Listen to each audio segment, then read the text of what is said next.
네, 성도 여러분, 한 주가 평안하셨습니까?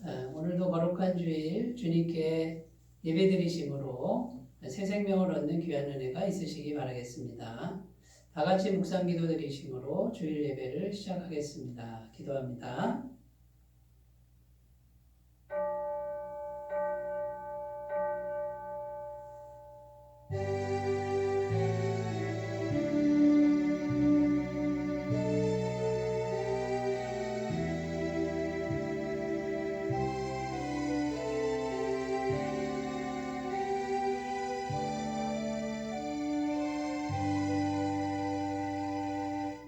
기도를 들으시는 주여, 모든 육체가 주께 나아오리다. 주께서 택하시고 가까이 오게 하사 주의 뜰에 살게 하신 사람은 복이 있나이다.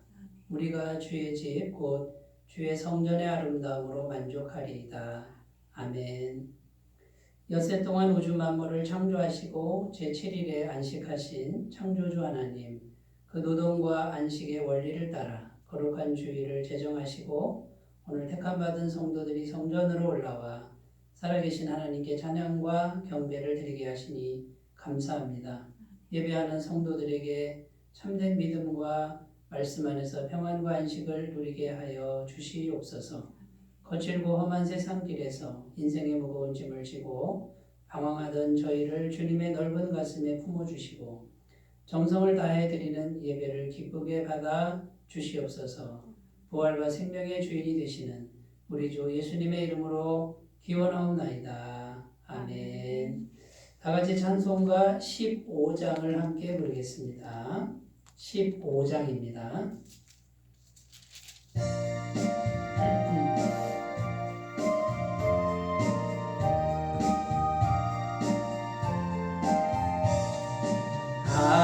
하나님의 크신 사랑 하늘에서 내리사 우리 맘에 항상 계셔 온전하게 하소서. 우리 주는 자리하사 사랑 무한하시니 두려워서 떠는 자를 구원하여 주소서. 걱정 근심 많은 자를 성령 강화하시며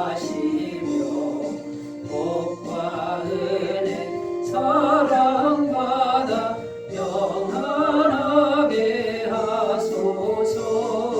처음과 끝이 되신 주님 항상 인도하셔서 마귀 유혹 받는 것을 속에 끊게 하소서. 전능하신 아버지여 주의 능력 주시고 우리 맘에 임하셔서 떠나가지 마소서. 주께 영광 항상 돌려 천사처럼 섬기며 주의 사랑 영영토록 찬송하게 하소서. 우리들이 거듭나서 흠이 없게 하시고 주의 크신 구원받아 온전하게 하소서. 영광에서 영광으로 천국까지 이르러 크신 사랑 감격하여 경배하게 하소서. 아멘. 사도신경으로 신앙 고백 드립니다. 나는 전능하신 아버지 하나님 천지의 창조주를 믿습니다. 나는 그의 유일하신 아들 우리 주 예수 그리스도를 믿습니다. 그는 성령으로 잉태되어 동정녀 마리아에게서 나시고 본디오 빌라도에게 고난을 받아 십자가에 못 박혀 죽으시고 장사된 지 사흘 만에 죽은 자 가운데서 다시 살아나셨으며 하늘에 오르시어 전능하신 아버지 하나님 우편에 앉아 계시다가 거기로부터 살아있는 자와 죽은 자를 심판하러 오십니다. 나는 성령을 믿으며 거룩한 공교회와 성도의 교제와 죄를 용서받는 것과 몸의 부활과 영생을 믿습니다. 아멘. 오늘 우리에게 주신 하나님 말씀은 마가복음 11장 20절에서 25절 말씀입니다. 마가복음 11장 20절에서 25절 말씀입니다.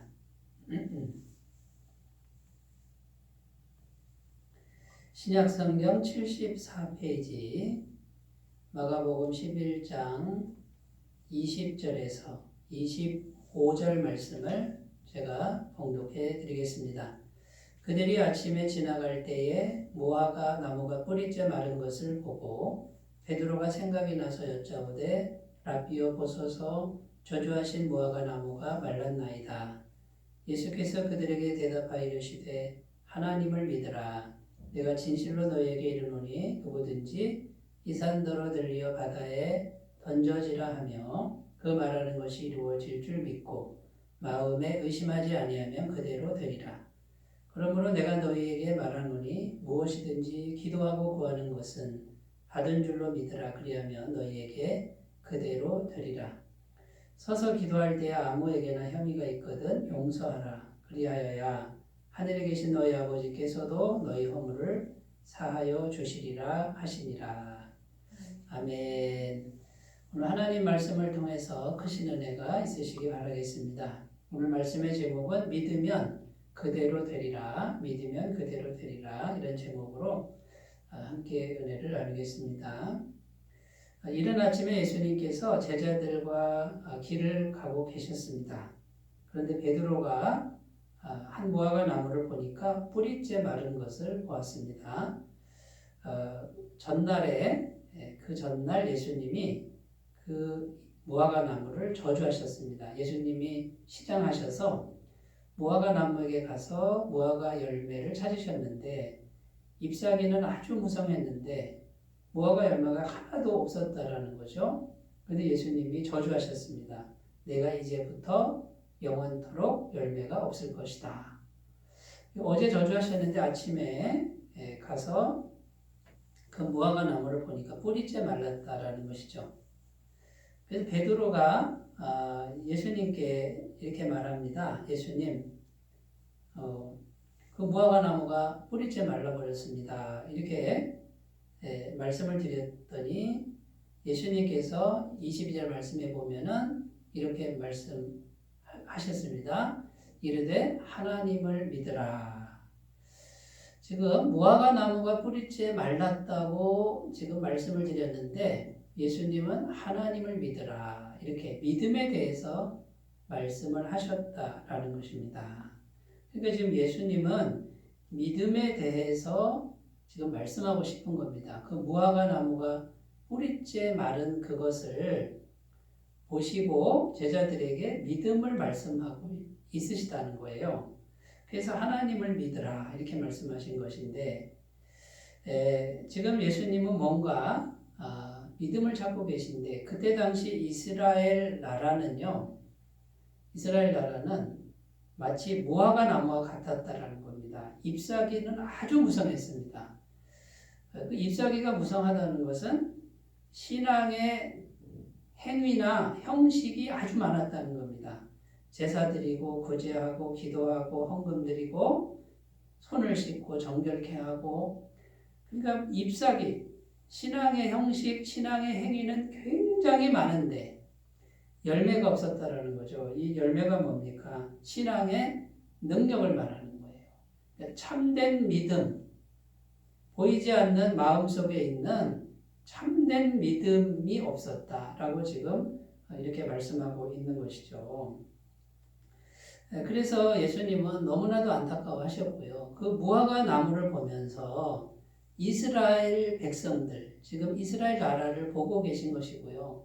그 무화과 나무가 잎사귀는 굉장히 많은데 열매가 없는 것처럼 지금 자기 백성 이스라엘 나라가 신앙의 행위는 많은데 참된 믿음이 없는 걸 보시고 이제부터 영원토록 열매를 맺지 못하리라. 이렇게 말씀하셨는데 뿌리째 말라버렸다는 거예요. 그러니까 그 무화과 나무처럼 이스라엘 나라도요. AD 70년에 나라가 완전히 망해버립니다. 로마의 티두스 장군이 군사를 끌고 와서 성전을 다 무너뜨리고 예루살렘 성벽이 다 무너지고 사람들이 처참하게 다 죽는 사륙을 당하는 그런 사건이 벌어지게 되는 것이죠. 그래서 지금 우리 주 예수님은 지금 믿음을 찾고 계시는 것이고 오늘 우리 이 말씀을 대하는 우리들에게서도요. 잎사귀를 찾는 게 아니에요. 믿음을 찾고 계신다는 거예요. 믿음을. 그런데 그 믿음이 정말 제대로 된 믿음, 하나님이 찾는 능력 있는 믿음, 이제 그런 믿음을 찾고 계신다는 것을 우리가 오늘 기억하시고 그래서 주님이 찾으시는 믿음은 어떤 믿음인가? 우리가 어떤 믿음으로 나아가야 되는가? 이런 부분에 대해서 우리가 오늘 좀 생각을 해봤으면 좋겠습니다. 자, 첫 번째입니다. 첫 번째, 주님이 찾으시는 그 믿음은 바깥으로 형식이 많은 그런 믿음이 아니라 속에서 살아있는 믿음이라는 거예요. 22절 말씀에 예수께서 그들에게 이르시되 하나님을 믿으라.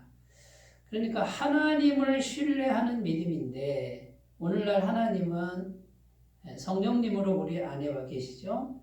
예수님께서도 하나님이신데 예수님이 이 땅에 오셔서 사람처럼 사시다가 사람으로 사시다가 십자가에 못 박아 죽으시고 3일 만에 부활하셔서 승천하신 후에 보혜사 성령을 너희에게 보내겠다. 약속하신 대로 성령이 오셔서 우리 안에 계시겠고 영원토록 내주하신다고 성경은 증언합니다. 그러니까 지금 살아계신 하나님은 어디 계십니까? 우리 안에 영으로 계신다라는 거예요.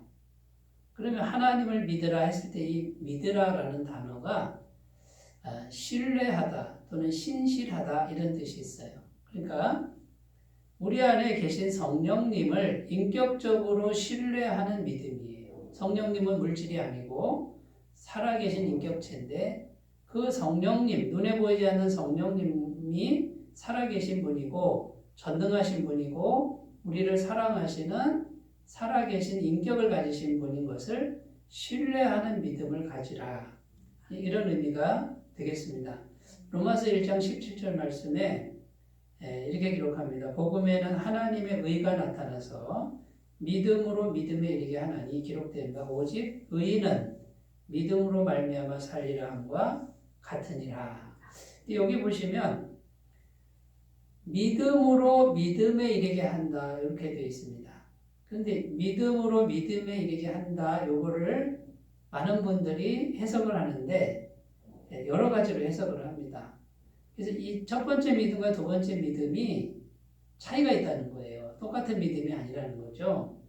그래서 어떤 분은 첫 번째 믿음은 사람의 믿음, 두 번째 믿음은 하나님의 믿음 이렇게 말씀하는 분이 있어요. 근데 첫 번째 믿음, 사람의 믿음은 뭐냐면 일단은 내가 하나님을 믿기 시작하는 거예요. 내가 하나님을 믿다 보니 어떻게 됩니까? 하나님의 믿음. 내가 하나님을 믿다 보면 하나님이 찾아오셔서 하나님의 믿음을 주는 신적 믿음을 갖게 된다.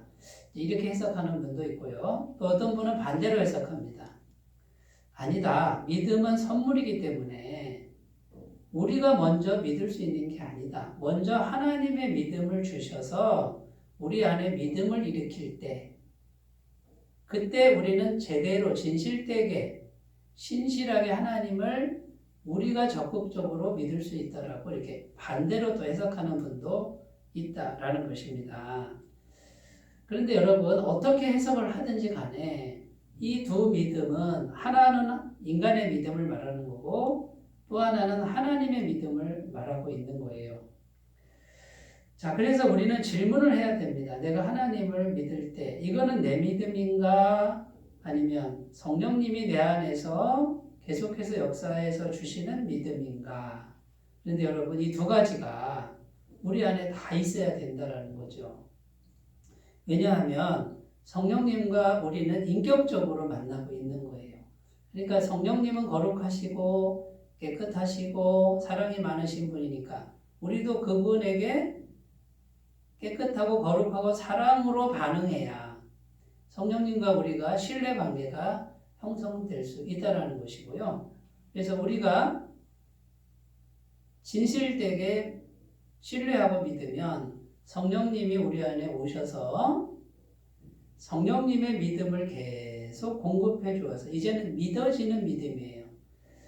내 믿음 이상의 하나님의 믿음, 성령님의 믿음이 우리 안에 이렇게 충만하게 자리하는 이제 이런 믿음을 찾으신다라는 거죠. 이 믿음까지 꼭 가셨으면 좋겠습니다. 그래서 이 성령님이 우리 안에 계신 성령님과 나의 인격이 만나서 교제를 할 때 중요한 게 뭐냐면 신뢰 관계고 그 다음에요 끝까지 믿는 신실함, 끝까지 신뢰하는 신실한 믿음. 이 믿음의 단어가 피트니스라는 단어인데 이게 신실하다는 뜻입니다. 항상 한결같고 끝까지 신뢰할 만하다 그런 뜻이 되는 것이죠. 2차 세계대전 당시에 전쟁터니까 남자가 귀하죠. 이 공군 장교와 후방에 있는 한 여인이 펜팔을 했습니다. 편지를 주고받는데 이 공군 장교가 많이 위로가 되었습니다. 2년 동안 펜팔이 지속됐는데 전쟁이 끝날 때까지 공군 장교가 살아남았습니다. 그래서 이 공군 장교가 그 여인을 찾아가면서 어느 기차역에서 만나기로 했습니다.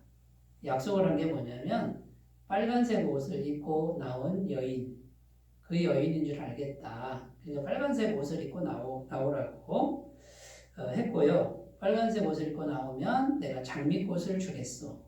그래서 이제 서로 얼굴을 모르니까 만나기로 했는데 이 공군 장교가 기차역에 가보니까 빨간 옷을 입은 여자가 딱 한 사람 있는데 너무 뚱뚱하고 아줌마 같고 나이도 많은 여인이 그 옷을 입고 나왔다라는 거죠. 이 젊은 장교가 갈등이 생긴 겁니다. 이 꽃을 줄까 말까 하다가 약속을 지키기로 하고 이제 그 장미꽃을 다 건넸습니다.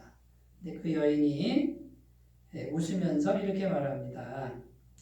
어떤 아름다운 아가씨가 나에게 부탁했습니다. 공군 장교가 와서 장미꽃을 주면 건너편 식당에서 기다린다고 전해주십시오.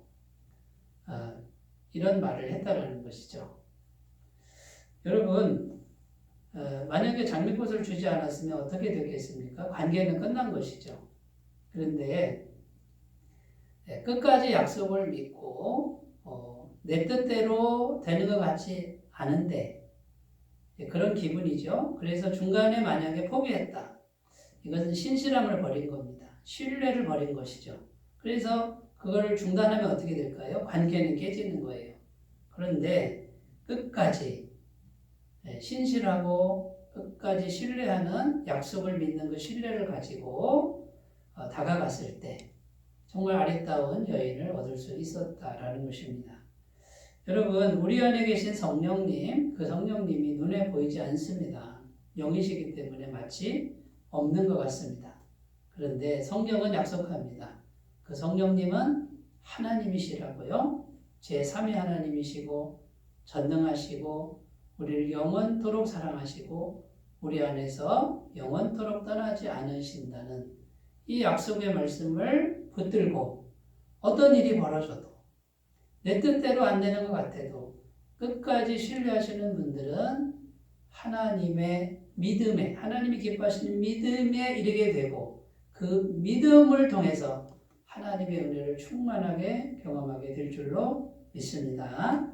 자, 이런 믿음이 되시기를 바라겠습니다. 살아있는 믿음 간직하시기 바라겠습니다. 두 번째는요.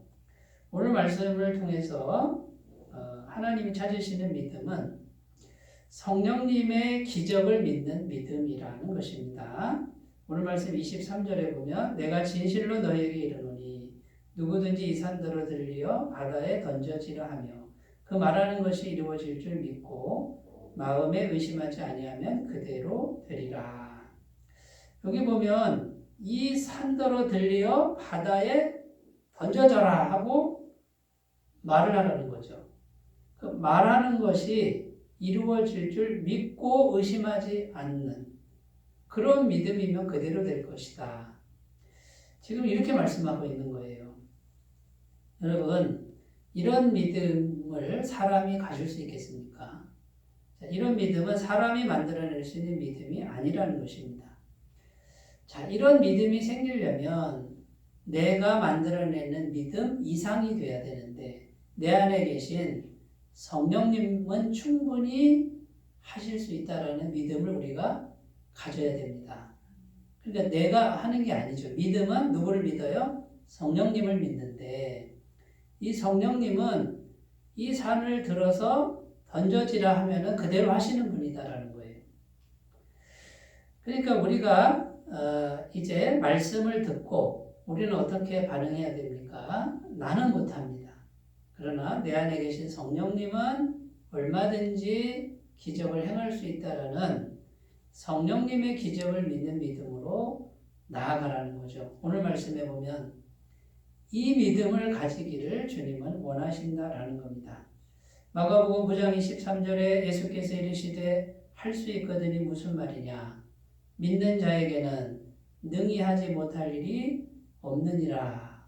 자, 그러면 여러분, 믿는 자는 모든 걸 할 수 있는데 내가 믿습니다 한다고 모든 걸 할 수 있겠습니까? 내 믿음이 아니라는 거예요.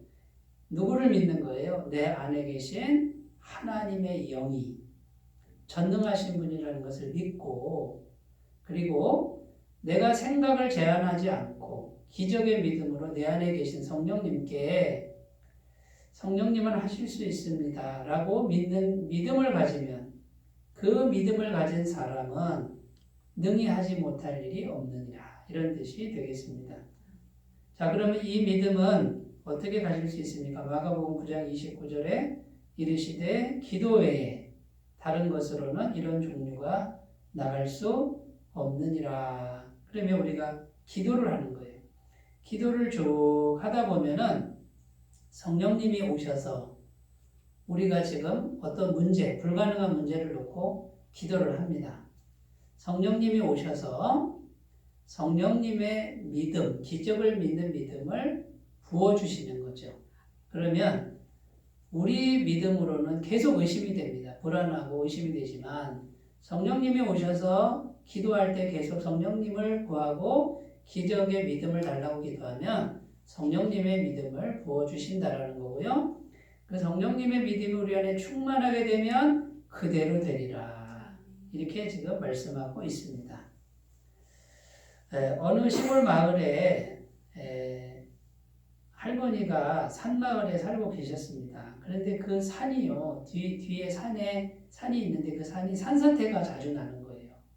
그러니까 정부에서 그 할머니가 위험하니까 이사 가라고 생명이 위태롭습니다. 산사태가 나서 집을 덮칠 수 있습니다. 이사 가십시오 하는데 이 할머니는 거기가 고향이고 내가 정든 집인데 나는 죽어도 여기서 죽겠다고 이제 이사를 하지 않으시는 거죠. 근데 이제 정부에서 나와서 며칠까지 이사를 하지 않으면 철거하겠습니다. 이렇게 통보가 온 거예요. 이 할머니가 기도를 합니다. 하나님, 이 산더러 들려 바다에 던져지라 하면 그대로 되리라고 하신 말씀 붙들고 제가 기도합니다. 저 산이 던져서 바다에 빠지게 하옵소서 하고 계속 기도를 했다라는 거죠. 기도를 얼마나 했는지 모르지만 몇 달을 했겠죠. 그런데 갑자기 한 사업가가 대안학교를 만드는 거예요.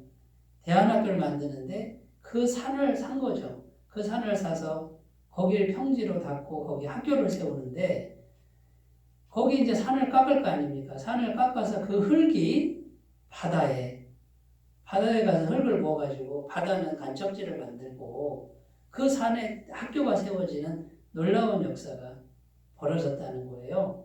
그러니까 기도한 대로 산이 던져져서 바다에 빠지는 이런 역사가 일어났다라는 것입니다. 여러분, 우리 믿음과 우리 생각으로는 언제나 한계가 있습니다. 못한다라는 것이 결론이고 이거는 불가능하다라는 것은 우리 생각이죠. 그런데 성령님은 뭐든지 할 수 있습니다. 그러니까 여러분, 성령님과 깊은 관계를 맺고 그분이 내 안에 충만한 믿음을 주시도록 날마다 기도하시는 분은 성령님의 믿음으로 충만하게 될 줄로 믿고 그리고 그대로 되는 그런 은혜를 맛보게 될 줄로 믿습니다. 두 번째, 성령님의 기적을 믿는 믿음에 대해서 살펴보았고요. 자, 세 번째, 우리 주님이 찾으시는 믿음은 어떤 믿음이냐면요. 현재형입니다. 현재형. 성령님이 지금 계속적으로 공급하시는 믿음. 그러니까 계속적으로 성령님과 교제해서 성령님이 현재적으로 계속 이 믿음이 유지되도록 하는 믿음. 그것을 오늘 말씀은 얘기하고 있다는 것입니다. 24절 말씀에 그러므로 내가 너희에게 말하노니 무엇이든지 기도하고 구하는 것은 받은 줄로 믿으라. 그리하면 너희에게 그대로 되리라. 이렇게 예수님이 말씀하셨습니다. 여기 보면 무엇이든지 기도하고 구하는 것은 할 때 전부 현재형입니다. 지금 기도하고 있고 지금 구하고 있는 상태를 말하는 거예요. 받은 줄로 믿으라. 이 믿으라도 현재형입니다. 믿고 있는 거예요. 믿음을 내려놓으면 안 돼요. 계속 믿고 있는 거예요. 전부 현재형입니다. 그러니까 기도를 중간에 포기하지 말라는 거예요. 계속 성령님과 교제를 맺고 계속 성령님 안에서 계속 믿고 있는 상태를 유지하는 것이 중요하다는 것을 말하고 있는 것입니다. 그래서 이렇게 현재형으로 계속해서 기도를 하는데 이제 우리가 해야 될 숙제가 있습니다. 그게 뭐냐면 나는 믿고 있는데 현실은 바뀌지 않는다는 거예요. 금방 바뀌지 않죠. 그러면 현실은 지금 바뀌어야 될 현실은 그대로인데 내 믿음은 어떤 믿음이에요? 바뀌어진 모습을 보고 계속 믿고 기도를 하는 거죠. 이 싸움이 아주 필수적 싸움이고 피해갈 수 없는 싸움이라는 겁니다. 어떤 큰 교회 목사님이 이제 설교를 하셨는데 그 설교를 제가 들어봤습니다. 근데 그 교회는 병이 낫는 역사가 많이 일어나는 교회라고 그렇게 알려져 있습니다. 근데 그 목사님께서 자기의 심정을 솔직하게 얘기하는 거예요. 제가 수많은 병자를 위해서 기도를 합니다. 그런데 기도를 해도 병자가 꿈쩍도 안 합니다. 그대로입니다. 그럼 제 마음속에 의심이 계속 들어옵니다. 안 된다라는 생각이 들어옵니다. 그런데 저는 믿음으로 계속 기도합니다. 계속 기도하고 있습니다. 그러면 병자가 그대로 꿈쩍도 안 하는데 꿈쩍도 안 하는 현실과 나는 믿음으로 싸우고 있습니다. 놀라운 사실은 내 안에 계신 성령님이 내 믿음을 아신다라는 겁니다. 그래서 어느 날 병자가 낫습니다. 치유를 받습니다. 지금 이런 고백을 하는 것을 들었습니다. 그러니까 기도 한번 하고 그 즉시로 낫고 그럼 얼마나 하시겠어요? 그게 아니고 믿음을 가지고 성령님이 주시는 믿음을 가지고 현실의 문제를 놓고 계속 기도를 하고 있으면 성령님이 역사하셔서 현실을 바꿔버릴 수 있다는 겁니다. 여러분, 이 믿음과 현실의 싸움을 포기하지 말고 성령 안에서 계속 기도해 가시는 그런 삶이 되셨으면 좋겠습니다. 생명의 삶 묵상 에세이에 한 목사님이 가난한 신학생 시절 이야기를 기록해 놓은 것을 읽었습니다. 아주 가난한 신학생인데 병이 있었다라는 거죠. 만성위장염. 못 먹어서 생기는 병입니다. 또 식사 때를 잘 못 맞춰가지고 이 위염이 위장이 다 위산 때문에 다 망가진 그런 병입니다. 새벽 기도의 시간만 되면 복통이 이 배가 너무 아파가지고 기도를 할 수 없을 정도로 그렇게 고통스러워 했었답니다. 신학교를 다니는데 총장님실 옆에 기도방이 있었는데 그 기도방에서 오후 7시부터 2시간 정도를 매일 기도를 했답니다. 찬송하기도 하고 또 울기도 하고 성경 보기도 하고 2시간을 쭉 기도하는데 이사야 53장 5절 말씀을 붙들고 기도하셨답니다. 그가 찔림은 우리의 허물 때문이요 그가 상함은 우리의 죄악 때문이라. 그가 징계를 받음으로 우리는 평화를 누리고 그가 채찍에 맞음으로 우리는 나음을 입었도다. 예수님께서 십자가에 죽으실 때 우리의 병을 다 가져가셨다는 말씀이죠. 그 말씀 붙들고 저녁에 2시간을 기도하는데 십자가를 묵상하기도 하고 기도하는데 마음속에서 성령님의 음성이 이건 귀로 듣는 게 아니죠. 마음에 이런 음성이 들리더래요. 병의 현상과 고통은 내게 있어도 현실은 지금 그대로입니다. 내 병은 이미 십자가에서 처리되었다. 지금 성령께서 내 안에서 치유의 일을 하고 계신다. 자, 증상은 그대로인데 성령님이 들어오셔서 계속 지금 고치고 있다라는 마음의 확신을 받았다라는 것이죠. 어느 날 보니까 자기가 밥을 잘 먹고 있는 자신을 발견했다라고 합니다. 그날 이후로 평생 목회를 하는데 위장병이 생기지 않았다라는 거죠. 사랑하는 여러분, 현재적 믿음이 중요합니다. 현재적 믿음. 계속 성령님과 교제하면서 계속해서 성령님이 주시는 그 믿음을 유지하는데 현실은 아주 꿈쩍도 안 하는 것 같습니다. 그런데 그 현실과 바뀌지 않는 현실과 믿음으로 성령 안에 있는 믿음으로 싸워 나가시는 분은 성령님께서 현실을 바꿔주신 놀라운 은총을 경험하게 될 줄로 믿습니다. 자, 마지막 4번째입니다. 4번째, 성령님의 용서를 받아들이는 믿음. 이것을 주님은 말씀하십니다. 25절에 보면 서서 기도할 때에 아무에게나 혐의가 있거든 용서하라. 그리하여야 하늘에 계신 너희 아버지께서도 너희 허물을 사하여 주시리라. 여기 보면 혐의가 있거든 용서하라. 그래, 이 혐의가 있거든 이 뜻은 모든 적대 관계에 있는 사람들을 이런 뜻입니다. 그러니까 나하고 적대 관계에 있는 사람들, 그리고 혐의가 있거든이라는 단어가 그런 뜻이에요. 원어의 의미가. 그런데 그 사람들을 용서하라 그 말이에요. 나를 해하려고 하고 나에게 악의가 있는 악한 생각을 품고 있는 사람들을 생각하면 숨이 막히죠. 미운 감정이 드는데 용서해라. 그래야 하늘에 계신 아버지께서도 너를 용서하실 것이다. 지금 이렇게 말씀하고 있다라는 겁니다. 여러분, 이 용서하는 것이 성령께서 우리 안에 얼마든지 들어오실 수 있는 통로가 됩니다. 그런데 용서하지 못하는 마음, 그 마음이 너무 강하면 성령님이 영으로 역사하는 것이 막혀버리는 거예요. 여러분, 지혜가 무엇입니까? 다른 사람 미워하는 게 지혜가 아니고요. 내가 복받기 위해서는 끊임없이 용서해야 됩니다. 왜 그럴까요? 예수님께서 십자가에서 죽으실 때 이미 우리 배신자 아닙니까? 죄인 아닙니까? 우리를 이미 용서하셨다는 거예요. 그러니까 십자가 복음은 처음부터 용서입니다. 이미 용서했다라는 거예요. 그 용서한 거를 받아들이라는 거예요. 하나님의 용서를 받아들이면 어떻게 됩니까? 내가 하나님의 복을 받는 거예요. 그러면 하나님의 용서를 받은 하나님의 용서가 내 가슴 속에 있으면 다른 사람을 용서할 수 있는 거죠.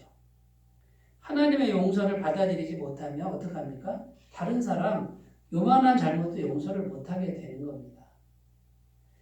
여러분, 그러므로 십자가를 묵상하시고 나 같은 죄인, 이 죄인을 용서하신 하나님의 그 크신 사랑을 마음에 자꾸 품으시면 용서의 능력이 우리 안에 충만할 줄로 믿습니다. 우리 주님은 이 믿음을 가지기를 원하시는 것을 꼭 기억하셨으면 좋겠습니다. 성경에 보면요, 용서에 관한 이야기를 예수님이 들려주셨는데 어떤 사람이 임금님께 1만 달란트 빚졌다는 거예요. 근데 임금님이 불쌍히 여겨가지고요, 탕감을 해줬다는 거죠. 여러분, 1만 달란트면 얼마냐면 한 달란트가 6천 데나리온이에요. 한 데나리온은 하루 품삯을 말합니다. 그런데 1만 달란트입니다. 6천 일에 해당하는 돈이 1만 개가 있어야 돼요. 이거는 평생 일해도 못 갚는 엄청난 액수의 돈입니다. 빚을 진 거예요.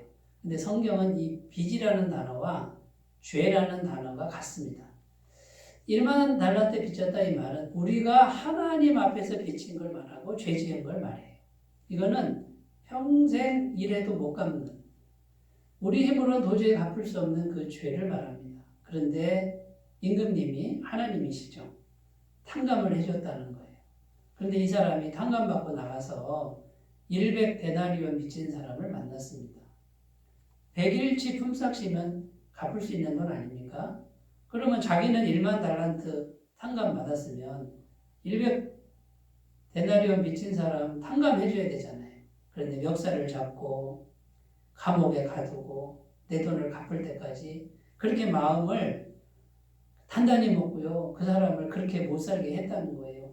이 소식을 임금님이 들었습니다. 임금님이 화가 나셔서 저 1만 달란트 탕감받은 저 사람을 잡아다가 옥에 가두고 평생 내 빚을 갚도록 해라, 이렇게 명령을 내렸다라는 것이죠. 그 이야기 결론이 이겁니다. 마태복음 18장 39절. 너희가 각각 마음으로부터 형제를 용서하지 아니하면 나의 하늘 아버지께서도 너희에게 이와 같이 하시리라. 여러분, 그러므로 우리는 예수님이 찾는 믿음이 뭡니까? 예수님으로부터 1만 달란트 탕감받은 죄인이라는 믿음. 내가 이렇게 탕감받은 죄인인데, 용서받은 죄인인데 이 마음을 갖기를 원하시고 이 믿음으로 다른 사람의 잘못을, 다른 사람의 죄를 자꾸 용서하시는 이런 길로 나아가는 그 용서의 믿음, 그것을 찾고 계신다는 것을 오늘 말씀을 통해서 발견하셨으면 좋겠습니다. 자, 여러분, 믿으면 그대로 되리라. 하나님이 찾으시는 성령님의 믿음, 이게 비밀입니다. 내 믿음이 아니라 내 안에 계신 성령님의 믿음으로 한 걸음 더 나아가시는 귀한 은혜가 있으시기 바라겠습니다.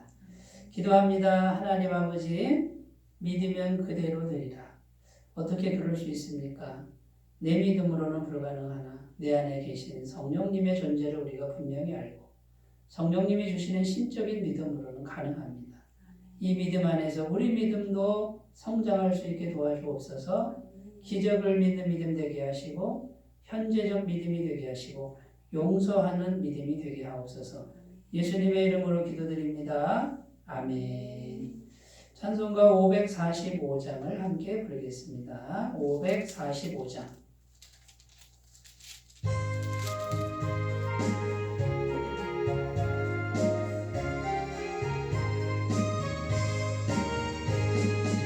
이 은혜 아무 증거 아니 되어도 믿음만을 가지고서 늘 걸으며 이 귀에 아무 소리 아니 들려도 하나님의 약속 위에 서리라.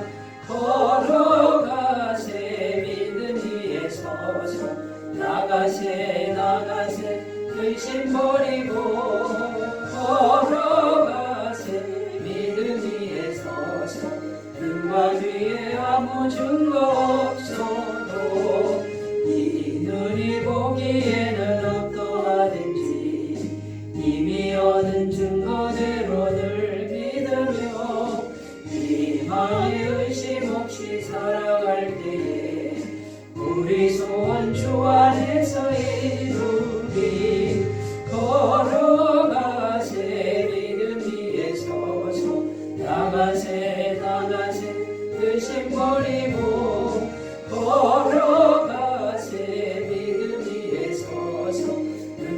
위에 아무 증거 없어도 주님의 거룩함을 두고 맹세한 주 하나님 아버지는 참 기쁘다. 그 귀한 모든 약속 믿는 자에게 능치 못할 무슨 일이 있을까. 걸어가세 믿음 위에 서서 나가세 의심 버리고 걸어가세 믿음 위에 서서 눈과 귀에 아무 증거 없어도. 오늘도 주님의 은혜가 충만하시기 바라겠습니다. 2022년 새해에 큐티와 기도의 습관화에 힘써 주시기를 바라겠습니다. 날마다 10분 묵상 성실히 참여해 주시고 올해도 한 사람 전도를 위해 꼭 매일 기도하시는 시간을 가지셨으면 좋겠습니다. 오늘 오후 2시부터 전국 줌 교제 시간이 있겠습니다. 헌금은 헌금함이나 교회 계좌로 헌금해 주시면 감사하겠습니다. 이제 찬송가 383장 부르시고 축도로 예배를 마치겠습니다.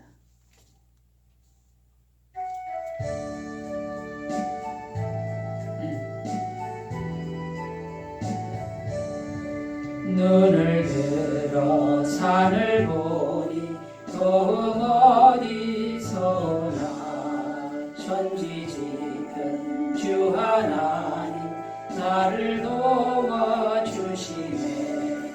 나의 발이 실족지 않게 주가 계여 지키며 택한 백성 항상 지켜 길이 보호하시네. 도우시는 하나님이 내게 그늘 되시니 낮에와 밤에 달이 너를 상치 않겠네. 내게 화를 주지 않고 오늘 보호하시고 택한 뜻이 지금부터 영영 인도하시니 아멘.